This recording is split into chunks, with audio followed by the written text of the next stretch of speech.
There was a boy named Daniel who loved to go ride a boat in the sea. This was his hobby.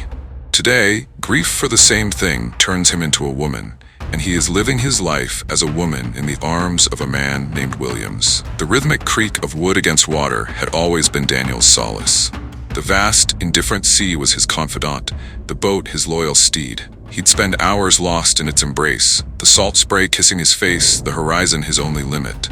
But the sea, like life, could turn fickle.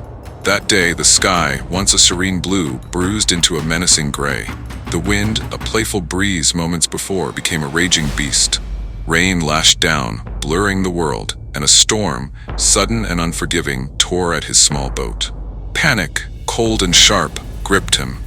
He fought valiantly, but the waves were relentless, smashing against his boat until it splintered, a heartbreaking symphony of destruction.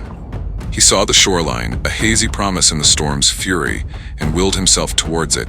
He bailed water frantically, the effort a crushing weight on his exhausted limbs. Each stroke was a desperate plea, each breath a victory. He reached the shore, tumbling onto the sand, his body spent, his mind blacking out. When Daniel next opened his eyes, the storm was a memory, replaced by a warm haze. He was in the gentle embrace of a man, his arms strong and comforting. He looked up, confusion clouding his vision, into eyes that radiated a surprising tenderness. This was Williams.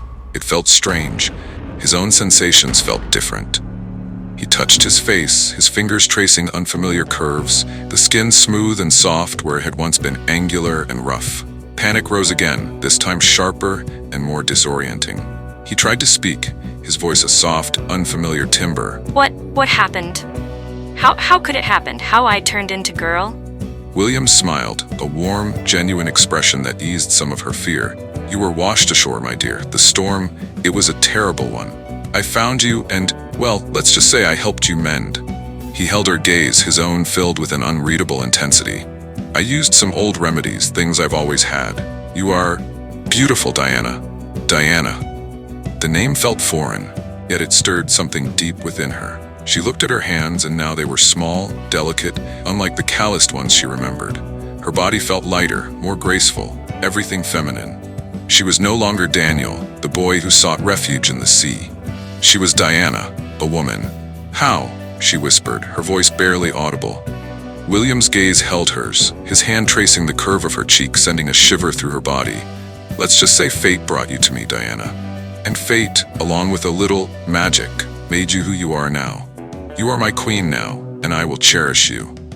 In the days that followed, Diana found herself surrendering to the new reality with a quiet acceptance.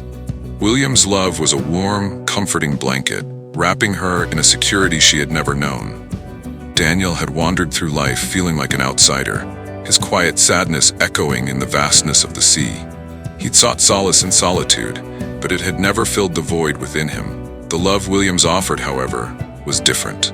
It was all-consuming, a balm to her soul. She lived in the warmth of his devotion, the feminine part of her awakening and finding joy in this new life, in this new body. She felt cherished, desired, truly seen for the first time in her life. The loneliness that had been Daniel's constant companion was gone, replaced by a sense of contentment. Diana had no great need to understand the specifics of her transformation, her mind filled with a newfound sense of belonging. She was happy, truly happy, in a way Daniel could never have imagined. She waited for Williams now, not with the quiet resignation of a man lost in his sorrows, but with the joyful anticipation of a woman deeply loved. She had found peace not in the vast expanse of the ocean, but in the unwavering embrace of her Williams, a love that had transformed her life, heart, and soul.